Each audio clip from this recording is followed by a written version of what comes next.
नमस्कार। महापुरुषों का कहना है कि कविता हमें बेहतर इंसान बनने में सहायता करती है।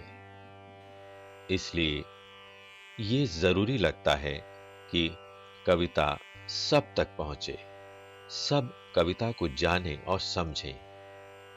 विशेष रूप से हमारी युवा होती पीढ़ी अर्थात किशोर बच्चे कविता से निकटता बनाएं तो एक बेहतर समाज के निर्माण में उनकी भूमिका सार्थक हो सकती है।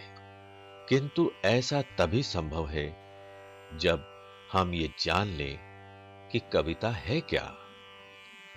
कविता का एक छोर जहां कल्पना को आकाश की ऊंचाइयों तक ले जाने की क्षमता रखता है, वहीं जीवन का यथार्थ कविता को धरातल पर लाकर खड़ा कर देता है। यही अंतर्विरोध ही कविता का जनक है। कविता का भाव जगत छात्रों के लिए हमेशा से जिज्ञासा का कारण बनता रहा है। इस श्रृंखला के कार्यक्रमों में उनकी इन्हीं जिज्ञासाओं का उत्तर खोजने का प्रयास किया गया है।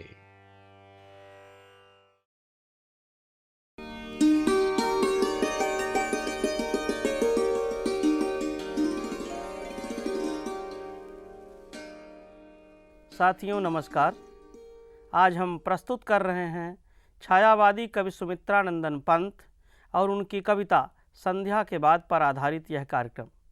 यह कविता एनसीईआरटी की कक्षा 11 की हिंदी की पाठ्यपुस्तक अंतरा भाग 1 में संकलित है।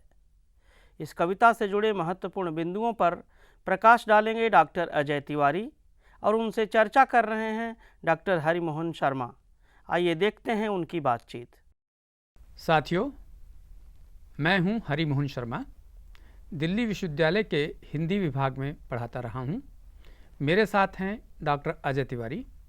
आप दिल्ली विश्वविद्यालय के हिंदी विभाग से सेवानिवृत्त हैं और हिंदी के जाने माने नाम हैं, हिंदी के सुप्रतिष्ठित आलोचक भी हैं।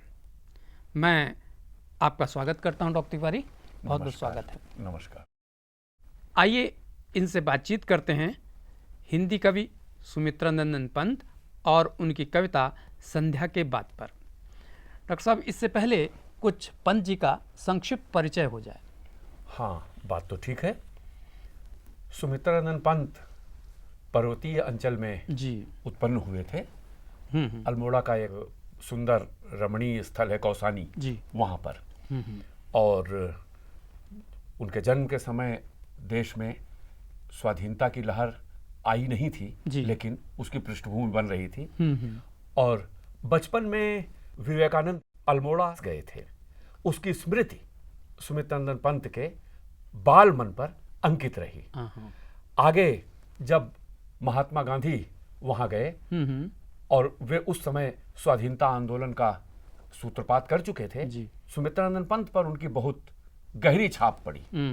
और उसके बाद पंत जी ने गांधी जी के आह्वान पर पढ़ाई लिखाई छोड़ दी और स्वाधीनता आंदोलन में कूद पड़े। वे कहाँ पढ़ रहे थे उस समय? अल्मोड़ा में ही। हालांकि बाद में उन्होंने शिक्षा दोबारा अर्जित की जी, और कुछ बनारस में, कुछ इलाहाबाद में, और बाद में इलाहाबाद में वे बस गए थे। अच्छा। बड़ी मजेदार बात यह है कि कुछ दिन के लिए वे इलाहाबाद के पास एक जगह है प्रतापगढ़। अच्छा। प्रतापगढ़ में राजा थे काला कांकर के जी, दिनेश सिंह जी, जिन्होंने स्टालिन की बेटी श्वेतलाना से विवाह किया था। ओ, तो दिनेश सिंह के यहाँ कुछ दिन थे और काला कांकर के जीवन का भी उन पर बहुत असर पड़ा। अच्छा। पंत जी के सारे साहित्यिक निर्माण पर दोनों चीजों का बहुत असर है। पर्वतीय क्षेत्र में अपना बचपन बीतने से उनके पास एक अलग दृष्टि थी प्रकृति को देखने की, क्योंकि वहां का सुंदर रमणीय वातावरण था और उनका प्रकृति चित्रण इसीलिए बहुत महत्वपूर्ण और बड़ा सराहनीय है। उसके बाद जब काला कांकर गए तो वहां उन्होंने गांव के और कस्बे के सामाजिक जीवन में जैसी विषमता देखी, उसका भी उनके मन पर बड़ा गहरा असर पड़ा और वहां से उनके साहित्य में एक परिवर्तन आया और इस तरह उनकी दृष्टि अधिक व्यापक बनी। पंत जी की एक महत्वपूर्ण विशेषता थी कि पंत जी केवल कवि नहीं थे, गद्य लेखक तो थे ही बहुत अच्छे, लेकिन नाट्यकर्मी भी थे। अच्छा। और रूपांबरा तो उनका गीति नाट्य है ही। हाँ। उसके अलावा उन्होंने पत्रकारिता की जी। 2 वर्ष उन्होंने रूपाभ निकाला जी। और रूपाभ हिंदी की अविस्मरणीय पत्रिका बन गई। जी। बल्कि रविशंकर के साथ भी उन्होंने रविशंकर के साथ उन्होंने काम किया। जी। तो इस तरह अपने युग के महान राजनीतिज्ञों और महान कलाकर्मियों के साथ उनका संवाद था, संपर्क था। जी। आगे चल के उन्होंने बहुत सारी रचनाएं, उनकी बड़ी महत्व प्रसिद्ध रचनाओं में ग्राम्या तो खैर एक युग प्रवर्तक रचना मानी जाती है जी। और छायावाद का शीर्ष मानी जाने वाली रचनाओं में एक है। जी। फिर उनकी युगवाणी, पल्लव कहते हैं कि उनका पल्लव थी। जी। पल्लव तो छायावादी दौर की सबसे अच्छी रचना थी। जी। ग्राम्या में उनमें कुछ परिवर्तन और विकास दिखाई पड़ता है। जी। और पल्लव की भूमिका को तो छायावाद का घोषणा पत्र तक कहा जाता है। अच्छा। तो क्योंकि उसमें उन्होंने जो पुरानी रीतिवादी कविता थी, जो एक बधी बधाई परिपाटी पर चलती थी, जी। उससे अलग कविता के नए सौंदर्य शास्त्र का और नए काव्य शास्त्र का ढांचा प्रस्तुत किया था। अच्छा। तो इस तरह सुमित्रानंद पंत विचारक भी थे, कवि भी थे, नाट्यकर्मी भी थे, संगीतज्ञों के साथ उनका संपर्क था और पत्रकार भी थे। रूपाभ जैसी और पत्रिका, छायावाद के प्रतिष्ठित कवि तो थे ही। वो तो चर्चा हुई ही। जी। तो वो थे ही। इसके बाद उनके बारे में 2 तथ्यों का उल्लेख उपयुक्त होगा। जी। उन्हें 3 बड़े महत्वपूर्ण पुरस्कार मिले अपने समय के। अच्छा। पहले साहित्य अकेडमी का पुरस्कार, जी। और जो बहुत प्रतिष्ठित पुरस्कार है देश का। दूसरा भारतीय ज्ञानपीठ, अच्छा, जो हिंदी में कम लेखकों को मिला है और जो भारत की सभी भाषाओं के लेखकों को मिलता है, तो पंत जी को मिला था। और तीसरा उस युग का एक बहुत महत्वपूर्ण प्रतिष्ठित पुरस्कार था, सोवियत लैंड नेहरू पुरस्कार। जी। पंत जी को वो भी मिला। अच्छा। और उस पुरस्कार के बाद पंत जी की सोवियत संघ की पहली यात्रा हुई थी। अच्छा। और उस यात्रा से भी उनके अनुभव और लेखन में बहुत परिवर्तन आया, विकास आया। अभी हाल में 2015 में अच्छा, सुमित्रानंद पंत पर डाक टिकट निकला था। अच्छा, भारत सरकार ने डाक टिकट निकाला। अरे। तो इससे भी हमारे सांस्कृतिक जीवन में उनके महत्व का परिचय मिलता है। सुमित्रानंद पंत जिस तरह अपने दौर के प्रतिनिधि कवि थे और छायावाद के सबसे कोमल, सबसे सौंदर्यपूर्ण कवि माने जाते थे, जी। उसी तरह आज की पीढ़ी के लिए भी वे एक महत्वपूर्ण और प्रासंगिक रचनाकार बने हुए हैं। ये उनका बहुत महत्व है। डॉक्टर साहब, आपने पंत जी का जो इतना परिचय दिया है, उससे उनकी कविता की समझ में विस्तार हमें देखने को मिलता है और एक पृष्ठभूमि तैयार होती है कि हम पंत जी की कविता को किस प्रकार समझें।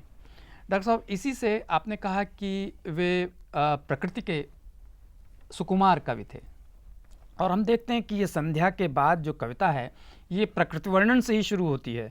मैं उनकी कुछ कविता के अंश को पढ़ना चाहता हूँ।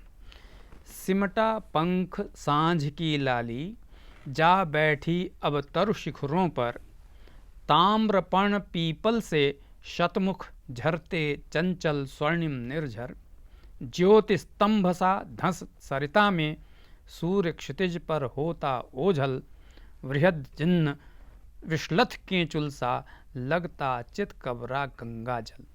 इसमें जो ये प्रकृति चित्रण किया गया है, इस प्राकृतिक दृश्य की विशेषताएं क्या हैं? बहुत अद्भुत चित्रण है, जैसा आपने पढ़ा और पढ़ते समय आप जिस तरह भाव विभोर थे उससे भी स्पष्ट है। आप देखें कि इसमें एक तरफ सूर्यास्त का बिंब है और दूसरी तरफ उस सूर्यास्त की झलक नदी में दिखाई पड़ रही है। तो आकाश है, क्षितिज है और नदी है, उसका जल है। 2 चित्र जो धरती से आकाश तक व्याप्त हैं, इनके साथ उन्होंने सूर्यास्त को सजीव करने की कोशिश की है। अच्छा। तो ये जो विराटता है दृश्य की, ये इनके प्रकृति चित्रण की एक विशेषता है। दूसरी विशेषता ये दिखाई पड़ती है कि सिमटा पंख सांझ की लाली, जा बैठी अब तरु शिखरों पर। तो जब शाम होती है और सूरज डूबने लगता है तो एक लालिमा आ जाती है। तो उस लालिमा की कल्पना पक्षी की तरह की गई है जो अपने पंख समेटकर तरु के शिखरों पर जाकर बैठ गई है। क्या बात है। तो ये जो इसका गतिमय चित्र है, केवल विराटता नहीं है, उस विराटता के साथ दृश्य के अलग अलग अंगों में गतिमयता भी हमें दिखाई पड़ती है। ये दूसरी चीज है। फिर इसी तरह आप देखें, ज्योति स्तंभ सा धंस सरिता में सूर्य क्षितिज पर होता ओझल। सूर्य डूब रहा है और नदी में उसका प्रतिबिंब पड़ रहा है। ऐसा लगता है जैसे ये स्तंभ है सूर्य का, और इस स्तंभ का जो सूर्य है वो क्षितिज पर डूब रहा है। तो इसकी भव्यता और इसका सौंदर्य देखने लायक है। क्या बात है। तो इस तरह से जो सूर्य का प्रतिबिंब है उसे उन्होंने सरिता में धंसा हुआ ज्योति का स्तंभ कहा है। और वृहद जिह्न विश्लथ केचुल सा लगता चितकबरा गंगा जल। तो सूर्य का तो ठीक है, संध्या है तो सूर्य डूबा, लेकिन जिस गंगा जल पर उसका अक्स पड़ रहा है वो गंगा जल भी चितकबरी दिखाई पड़ रही है, क्योंकि जिह्न शब्द जो है इसका अर्थ होता है बांका, टेढ़ा, घुमावदार या सर्पिल। अच्छा। तो नदी की धारा तो कभी बिल्कुल सीधी साधी ढंग से नहीं चलती, वो तो घुमावदार ढंग से चलती है। तो जो घुमावदार नदी है वो लग रहा है जैसे केचुल उतार रहा हो सांप। अच्छा। और केचुल उतारते समय जैसे शिथिल हो जाता है सांप, तो नदी भी संध्या के समय कुछ शिथिल दिखाई पड़ रही है। और वो झिलमिल करती हुई धारा केचुल की तरह चितकबरी दिखाई पड़ रही है। और इस तरह से आप देखें कि उपमाओं, उत्प्रेक्षाओं, रूपकों के जरिए और बिंब उपस्थित कर दिया एक तरह से, इनके जरिए उन्होंने एक समग्र बिंब निर्मित किया। तो इसकी सबसे बड़ी विशेषता इन तीनों बातों के साथ ये है कि अलग अलग अंश अपने में तो सुंदर हैं, लेकिन सब मिलके एक बड़ा बिंब बनाते हैं, संश्लिष्ट पैदा करते हैं। बिंब तो संश्लिष्ट होता ही है। बिंब बनता ही तब है जब हम कई तरह के संदर्भों को एक प्रतिनिधि चित्र में बदल पाते हैं, जो चित्र कई दिशाओं में संकेत कर सके, जो अपने उस विषय का प्रतिनिधि चित्र बन सके, वही बिंब होता है। क्या बात है डॉक्टर साहब, आपने पंत जी की प्रकृति चित्रण की जो मोहकता है उसको यहाँ उद्घाटित किया, परंतु हम पढ़ते हैं इस कविता को तो इसमें जीवन की वास्तविकता के भी अनेक चित्र दिखाई देते हैं। जैसे तट पर बगलों सी वृद्धाएं, विधवाएं जप ध्यान में मगन, मंथर धारा में बहता जिनका अदृश्य गति अंतर रोदन। अब ये जो अंतर रोदन है ये किस ओर इंगित करता है? यहाँ मैं एक पिछले संदर्भ से बात जोड़ते हुए चर्चा करना चाहता हूँ।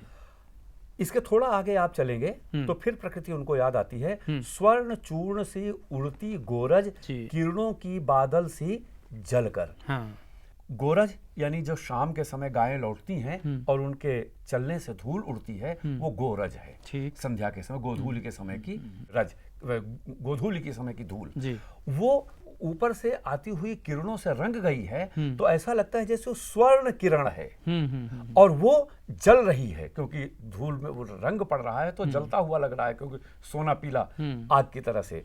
और वो जो है जलकर बादल की तरह छा रही है। क्या बात है। तो धरती से आकाश तक तो है, धरती से आकाश की तरफ उड़ती हुई धूल का सौंदर्य इतना दिव्य है, ये यहाँ पर है।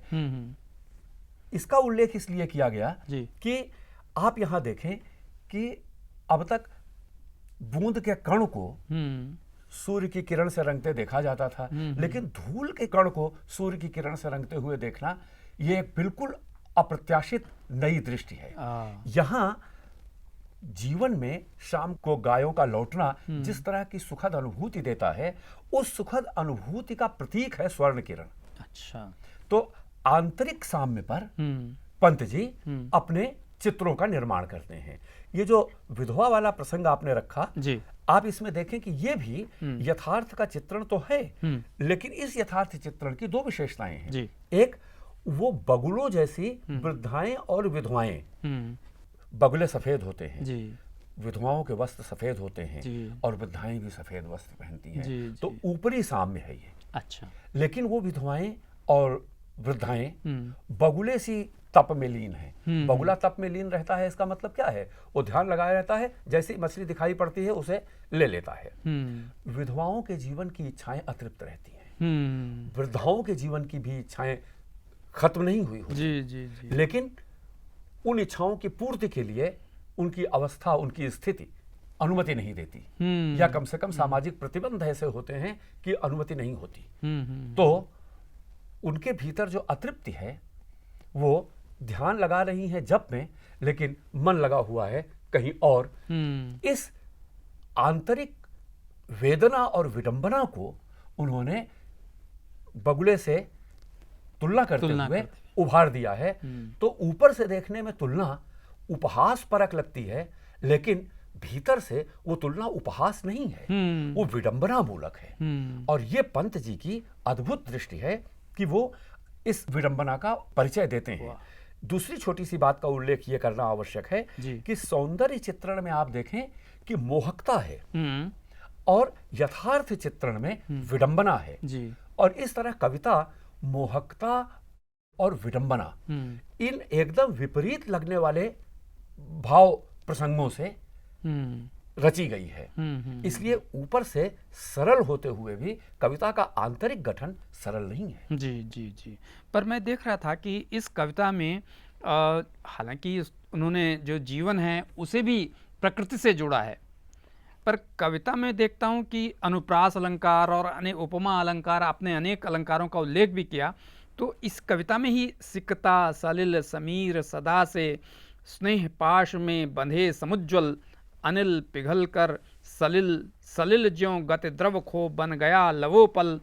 अब ये जो अनुप्रास है, ये जो आवृत्ति है, वर्णों की आवृत्ति है, क्या ये बाधित तो नहीं करती इनकी रचना विधान को? हाँ, ये प्रश्न तो उठना स्वाभाविक है। अलंकरण तो ऊपर भी था जी, उपमा उत्प्रेक्षा इत्यादि अलंकारों का और मानवीकरण इत्यादि अलंकारों का उल्लेख हुआ। हालांकि मानवीकरण छायावादी कविता में सिर्फ अलंकार नहीं है। छायावादी कविता आधुनिक युग के उस दौर की कविता है जो विज्ञान आ गया है और भारत में स्वाधीनता आंदोलन आरंभ हो गया है।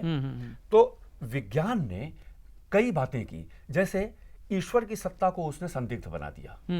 दूसरी तरफ विज्ञान ने प्रकृति और मनुष्य के बीच गुणात्मक अंतर नहीं है, जड़ और चेतन वाला पुराना दार्शनिक अंतर नहीं है, बल्कि प्रकृति से मनुष्य तक एक ही निरंतरता है।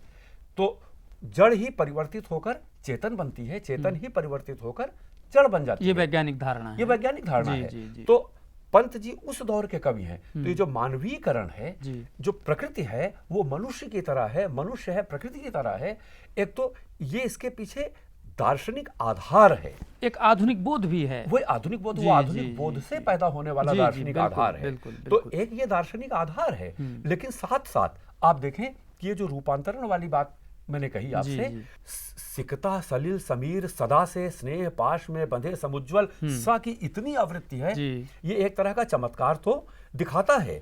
लेकिन आप देखें कि ये जो चमत्कार है, दृश्य के चमत्कार को आलंकारिकता का चमत्कार बढ़ाता है। क्यों बढ़ाता है?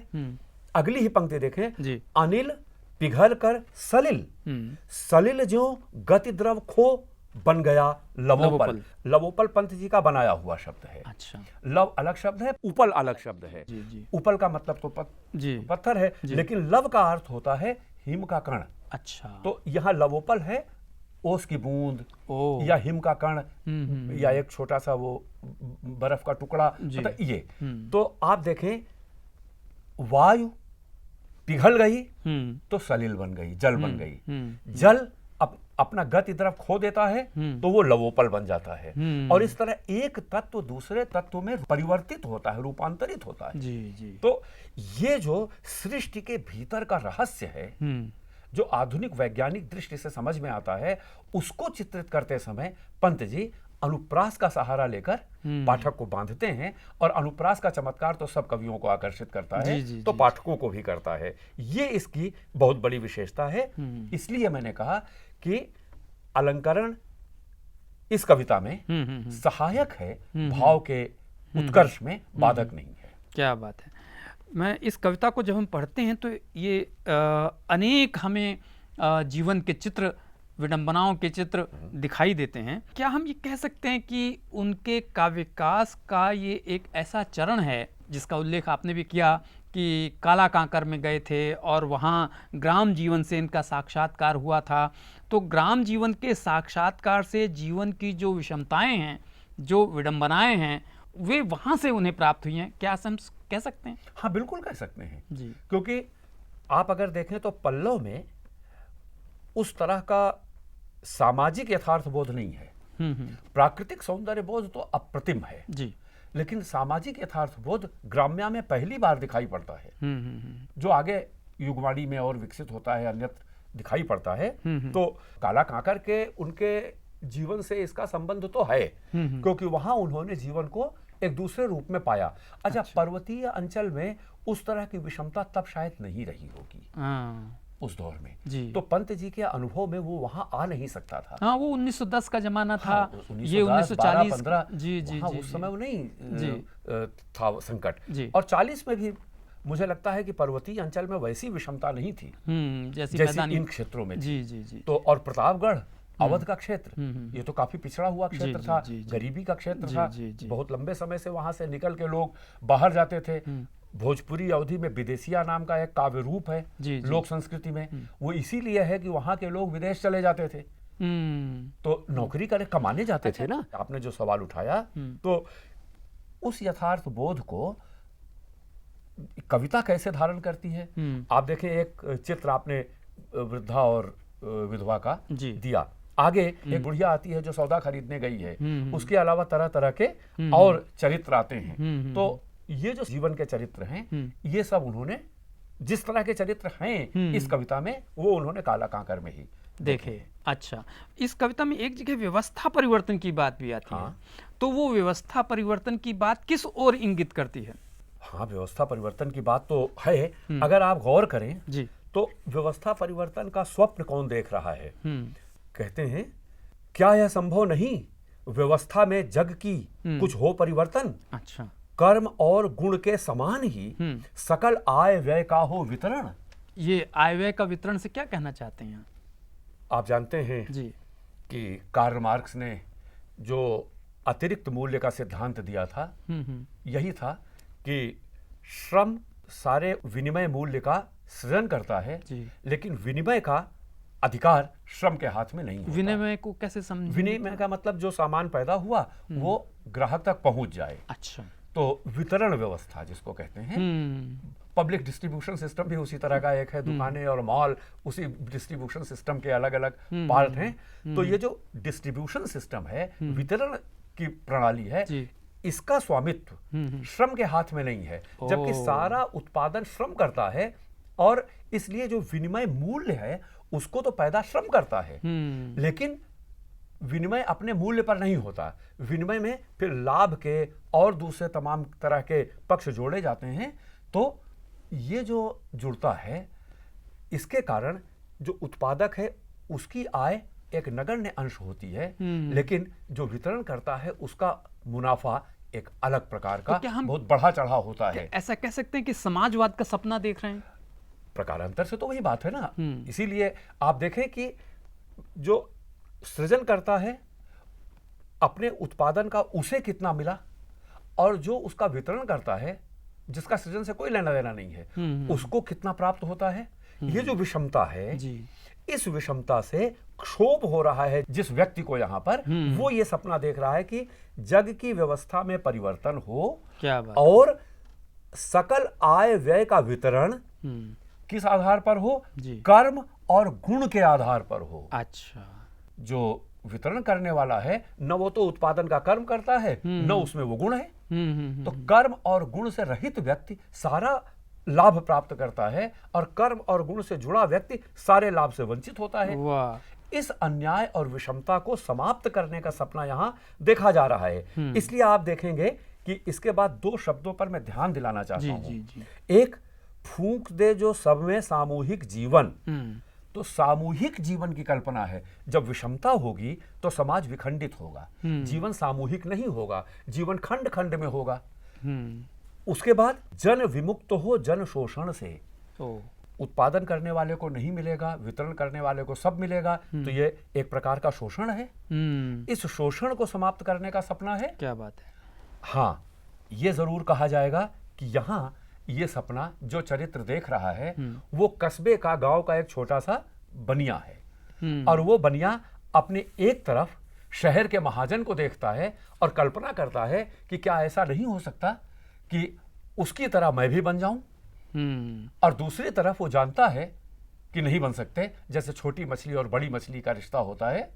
तो इसलिए ये सपना तो देखता है समाजवाद का, समानता का, आय व्यय के बराबर वितरण का, लेकिन कविता जहां समाप्त होती है वो फिर एक विडंबना का संकेत है कि जैसे ही एक बुढ़िया सौदा लेने आती है उसकी दुकान पर, और वो पंक्ति है, आध पाव आटा लेने। वो इतनी गरीब है कि आधा पाव आटा खरीदती है तब उसकी रोटी बनती है। क्या बात है। और उस आधा पाव आटा को बेचते समय वहां भी वो गांव का बनिया डंडी मार देता है। क्या बात है। और इस तरह वे कितनी विडंबनाओं का सृजन करते हैं अपने यथार्थ चित्रण में, ये हमारे देखने की बात है। डॉक्टर तिवारी, आपने इस कविता के प्रारंभ में जो प्रकृति की मोहकता है और अंत तक पहुँचते पहुँचते जो जीवन की विषमताएं हैं, विडंबनाएं हैं, उनको अच्छे से खोलकर हमारे विद्यार्थियों के लिए, हमारे अध्यापकों के लिए उपस्थित कर दिया है।